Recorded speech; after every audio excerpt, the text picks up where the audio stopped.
Hey everybody, Fearin here.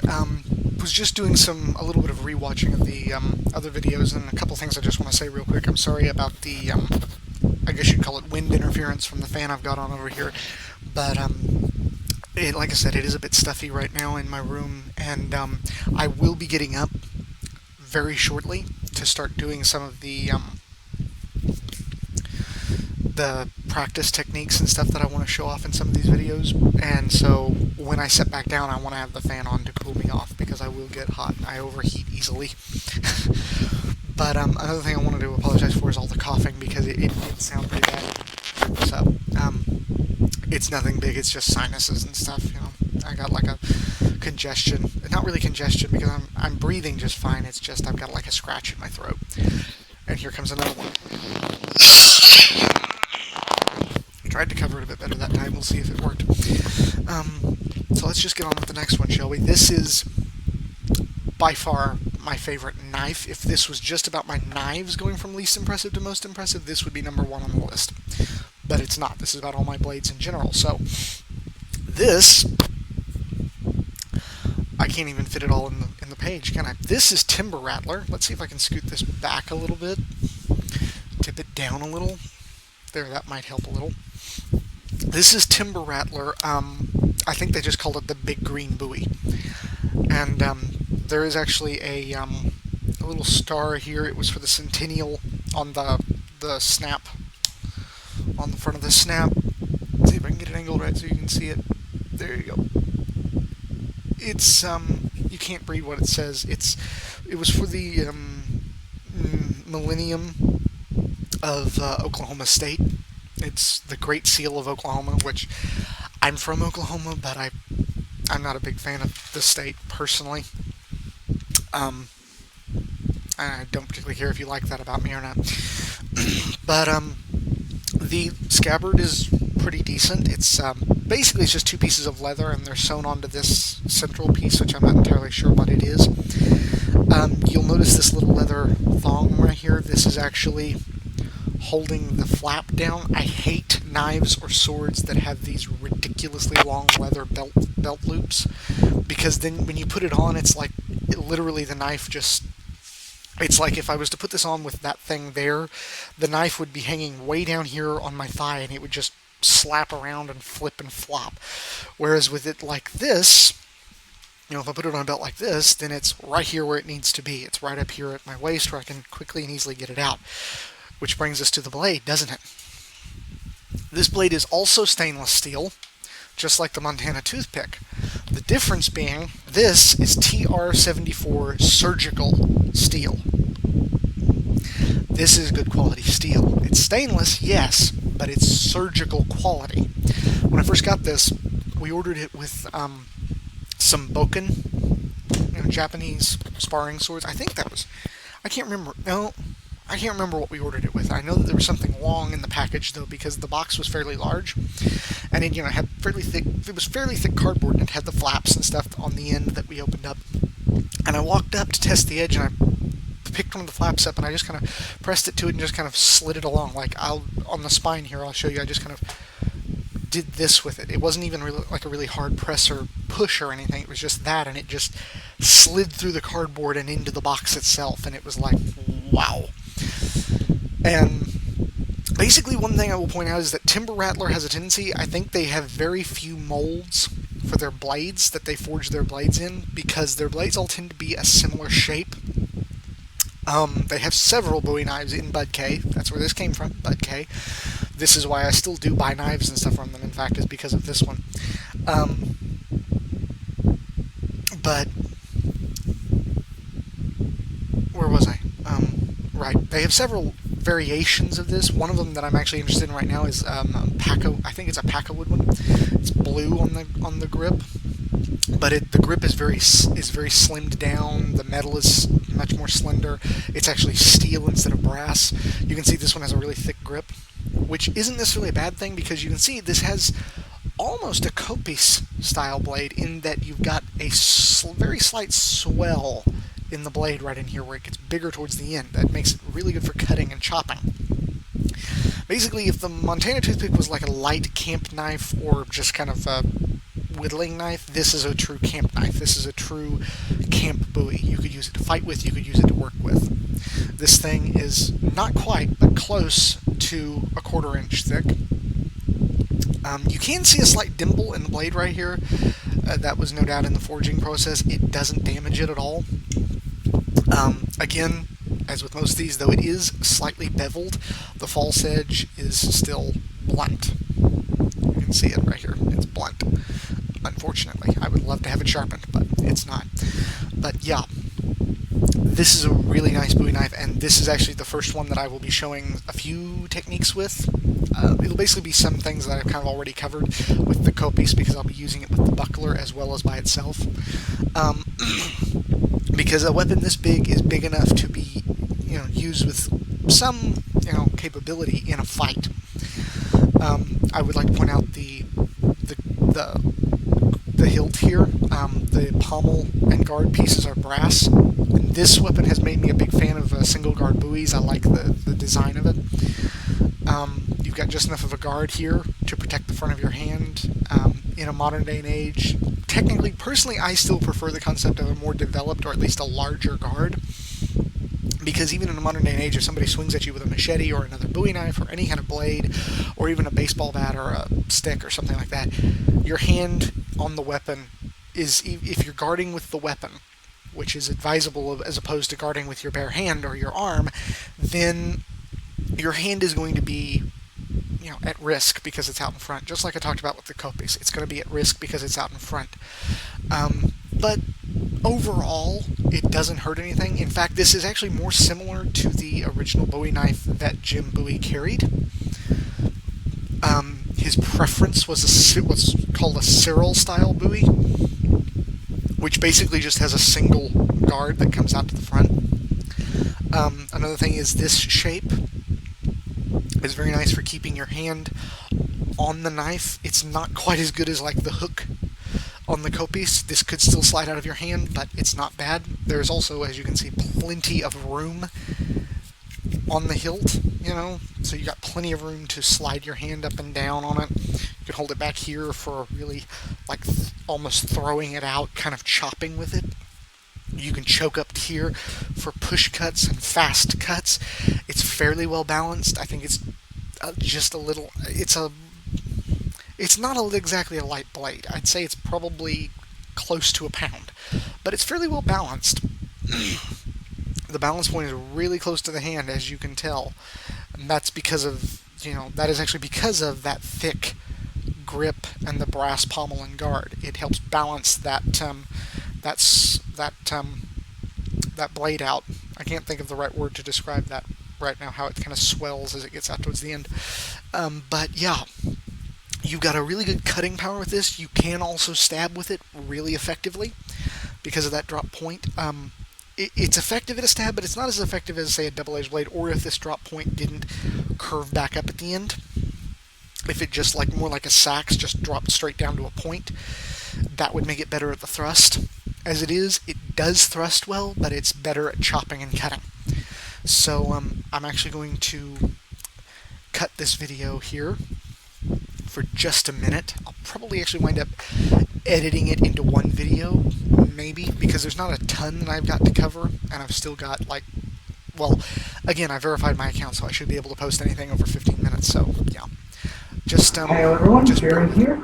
I'm going to go back now for the demonstrations of a few techniques with the Ridge Runner, or not Ridge Runner, Timber Rattler Big Green Bowie, and you'll notice I put it on both for this, simply to demonstrate what that would look like. And also, this is the only way I really got to attach it the proper way, but I put the buckler over it. This is actually how bucklers were worn during the Middle Ages. Let's see if I can actually just loop it like this over the top of the... This is actually how bucklers were worn during the Middle Ages. They would be hung off of the belt or over on a hook on the scabbard of the sword that they were used to accompany. So basically all you had to do was just reach down, and that's actually not a good idea because that locks it into place. You just have to reach down and grab it and pull it off, and then you have the weapon right there.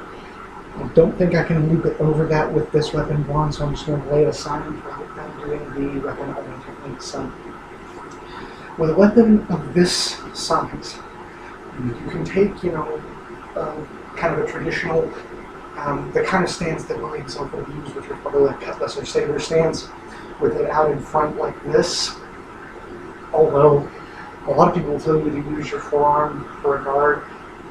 Well, actually, I want to point out that's not entirely true. They don't tell you to use your forearm as a guard. You can, but you use the back of it. Because the back of it has less muscles and tendons and veins and stuff that can be kept that will do a lot of damage. So you don't use the front. That's the worst thing you can do. But you can use the back to an extent. But what you want to do is you don't want to just hold it up there and let the blade hit it. You want to just kind of slap with it like this. When you see the blade coming in, you just kind of slap it. You try to catch it on the flap of your opponent's blade to slap it aside so that you can step in. Personally, I would use this held like this, probably with a mixture of some, more saber style techniques, like this. But probably a lot with like older style messer techniques with it back here. So that I could, kind of just step in really quickly to make quick, fast cuts and drawing motions, or step in with a thrust and a cut, and so on. You want to work with your foot like a lot with the weapon is short because you're going to be getting close. Grappling is also very important with the weapon is short. Basically, you can step in and block your opponent's weapon. You can do something like that where you basically step in, block his weapon like this, and then you grab and grapple. So that you're kind of wrapping his arm under yours like this, and trapping it behind your back. And then from here you've got him for to cut the throat, thrust into the guts, cut across the face or head, hit him with the pommel, whatever you need to do. You need to put your left leg back behind his, put your arm against his chest and push him over backwards. Once you're around, you're going to stop the crowd. You can also use it like this, what's sometimes called back blade or ice pick grip.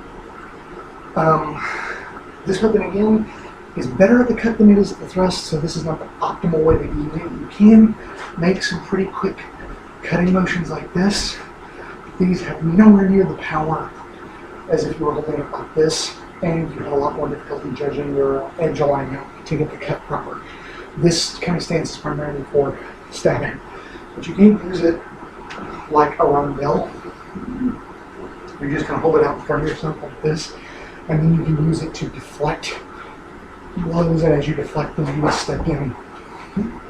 You kind of deflect and step in and use this hand to control your opponent, like maybe deflect his attack to this side, and then you step in and push. You don't have to necessarily grab, just push against his elbow to keep him moving in that direction, and then you could wrap him from behind and stab, or kick him and leave him to the ground. Basically use this hand across his face like this, and just grab as hard as you can and twist. What you might do is when you grab like that, literally turn your right hip to his, putting your right leg behind his, and when you pull on his face, his body will follow and he'll trip backwards over your leg and fall to the ground. Basically, the way Europeans taught to use daggers or big knives like this, because it's a short weapon, you've got to get in close, so grappling is key. Basically, any kind of melee fight, even if you're using long-ass rapiers, there's a chance it's going to fall to grappling because you're still close to each other. Even if you put distance between yourself with a long weapon, you're still close to each other. So there's a chance that it's going to fall to grappling. And sometimes grappling is your best bet for winning. Now, with the buckler, it is largely the same kind of techniques that I was teaching before, cutting out from behind the buckler while using it to cover your hand. For those interested, you can still grapple with the buckler. You can block an attack and then wrap, just like I showed you. Because you're not really using a hand to grapple in that case, you're actually using your arm and body.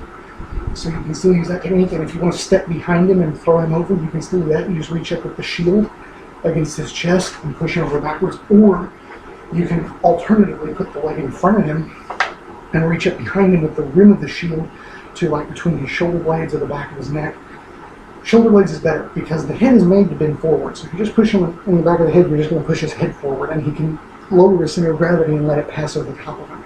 But if you push him between the shoulder blades, he's going to do this, so he'll go forward and fall over your leg. That is another thing, is that in the middle of a fight, especially if you're holding the buckler more in open ward rather than like this, which this is generally how you would hold it, like this, straight on. But the thing is, you can hold it more open board, and you can hold it in like this, and you can punch very quickly with the rim. You can still punch like this with the front, and because the buckler is so small, you're not sacrificing anything. You still have to get in close to defend yourself with the buckler anyway, so you're not sacrificing anything. So you can even punch with the rim of the buckler to the face. You can strike with it like a hammer blow, like a hammer fist blow. You can strike with the rim. You can do that when holding it like this as well. You can just strike down with the rim. But there's one other thing. I can do this with the Copus as well because it is fairly short. It's only 2 feet long. But it's even better with this. Now, I wanted to show it to you in the Copus video, but I ran out of time. But my advanced verified, yippee. So let me show you this. This is one of the interesting key points of this. If you're holding the buckler correctly out here, and you're using a weapon that's this short, you can drop it down like this, and the weapon disappears. Your opponent can't see it. You move the weapon with the buckler, your opponent cannot see it. So this is especially useful if you want to come into a fight against someone who's not actually seeing the weapon yet. Like, let's say you're not wearing it over here, but you wouldn't be in an actual fight anyway, but you're wearing it going along the lines of behind yourself, and you pick this thing up, and as you're picking it up, you draw that knife and bring it behind. Say you're in the dark, you can't see it. This is actually a point where you want to hold it in open ward. I think this would be the quickest way to win a fight with this. Hold it in open ward, but keep it that way. But turn it so that it looks like you're holding it differently. Turn it like this, but keep it in open ward. And press your thumb. If you've got, especially one of these bucklers from cold steel, you can see the big ridges right here. You press your thumb against the outside of it like this while you're holding it like that. What that's going to allow you to do is going to allow you to very quickly flip it. You can do it like this as well, but it's less comfortable. You can also do it simply from a regular open ward stance with the thumb curled in, and you can just open it like a door, but this allows you to use that thumb as a lever to flip it really quickly like that. And that's what you're going to do. You're going to step in with that knife hidden behind the shield. You're going to flip and thrust at the same time. You're going to flip the shield open and thrust out from behind it. You can also do it with a cut like that. You just literally flip open and cut out from behind in one motion. You can also do that. You can carry through with the cut. As you flip it open, you just carry through with the cut like this, and then flip the shield closed again over the back of your hand. As you say, bring the Bowie knife down and back into first ward, and then you can step back into that. That is another thing this allows me to do, because I have the scabbard with it. I can show you the proper example of what first ward is in buckler fencing. It can be used in any kind of European sword fencing, but it was first seen in the power factor for buckler fencing. Basically, this is how first ward works. You see an opponent coming in, you see you're under attack, you've been caught by surprise, like you were wandering down the road outside of town and a bandit catches you, and he goes to attack you. You simply grab your buckler, bring it up into defense, and you bring your hand back and grab your sword.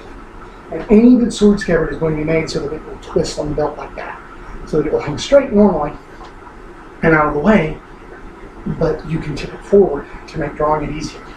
That's especially for short swords. Longer swords will oftentimes be made so that they tip forward on their own to keep them from tangling your legs or dragging you around. But for a shorter weapon like this, it will generally hang straight on the belt, and then you can tip it. So basically that's what you do here. You hold the buckler out and you tip the weapon in the scabbard, but you keep your hand on it. Basically this is like a threatening pose when you still got the weapon in the scabbard. You're threatening. You might even draw the blade out a little bit. You're threatening. You're saying, I'm ready, I see you coming, I have my defense and I have my offense. But if he keeps coming, then what do? Simple. Very quick draw cut motion. Specifically, this is designed to go against the Zonhau, the Wrath cut, where someone basically comes. It's in HEMA. It is labeled as the most basic cut you can make. It's something that everyone has to know. You can make it yourself, but it's also listed as the move most likely to be used by untrained individuals or people who have gone into a rage and they've lost all sense. They're just trying to, and basically it's the same kind of technique you can see a lot nowadays. It's this. from over the right shoulder. It's the most instinctive move you can make with any kind of long, hard object. It's just Hulk smash, bashy, bashy, bashy. But see, as they're coming in like this, their arm is ridiculously exposed, especially if they don't have the buckler. Their arm is really exposed. And even if they do have it, they're not trained with it, their arm is still exposed. And even if they are trained with it, they're holding it here, their arm is up here coming in. So it's really exposed, especially in this moment. So what you can do from first forward, you've got two different ways you can do it. It's all about a passing step, which in case you don't know what that is, as some of you probably won't, a passing step is where you've got 1 foot forward, in this case it's my left. I can't really get the camera in an angle so that you can see it, but it's my left. My right is back. It's very simple. Passing simply literally means your rear foot passes your front foot and becomes the front foot. So that's what a passing step is. It's where you take your rear foot and you pass forward with it in a big step so that it becomes your front. That's what first forward is all about. The first forward starts generally. You can technically start with your left foot forward, but it's not. It's more defensive that way because you can keep the shield out farther in front of you, but it's originally shown with the right foot forward. So what you would do in this instance is, as he comes in with his own help, you would take a passing step. It's kind of a passing step. It's also what's called a triangular step because you're doing a passing step forward, but you're also moving to the side. So as he comes in with his own help, you would pass forward with your left foot and shift to the left side as you go, which also means that you would have to lift your right foot and move it slightly to the left to keep it in line properly. So that's why it's called a triangular step, because your feet are literally marking out a triangle as they move. So basically that's what you would do. You would step forward to your left and you would bring that sword out as you come, and you would catch his arm. As it's still up in the air and coming down at you, you catch his arm on the outside and cut it.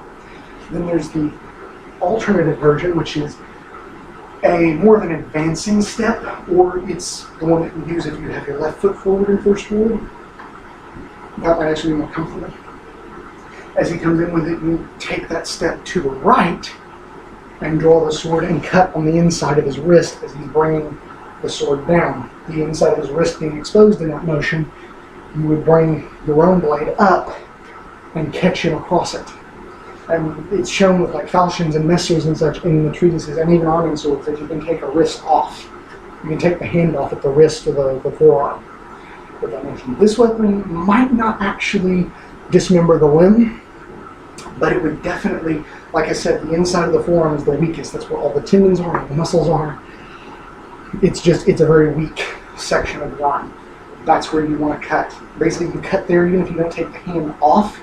You're cutting all the muscles and nerve endings and stuff, and so his weapon is just going to fall because his hand's going to put him. So, that was all that I really wanted to talk about with regards to this big bowie and the buckler and how you use both of them together. One last quick little thing. First ward, draw a cut without the buckler. Looks like this. To the left. And like this to the right. So, there you go. I hope you all enjoyed that, and I will see you guys in the next video in this series, where we will start getting into the really interesting weapons.